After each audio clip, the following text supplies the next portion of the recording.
Hi everyone. In today's tutorial, we will show you how to download and install Google Chrome on your laptop or PC.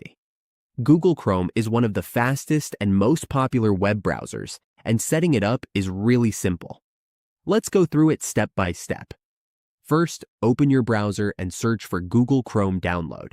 You will see a list of results. We need to click on Download and install Google Chrome on computer. Once we are on that page, click on Windows, and then click the installation file. This will take us to the download page. From here, we will download Chrome.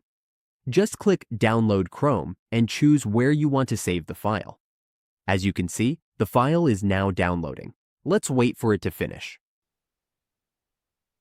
Once the download is complete, we will open our Downloads folder. Here is the Chrome setup file. To install Chrome, simply double-click the file. The installation will begin and may take a moment to configure. If the computer is not connected to the internet, it will install using the downloaded file. If Chrome is already on your computer, just wait for the process to finish. Once everything is done, we will have Chrome ready to use on your laptop or PC. We are now ready to browse the internet faster and more securely.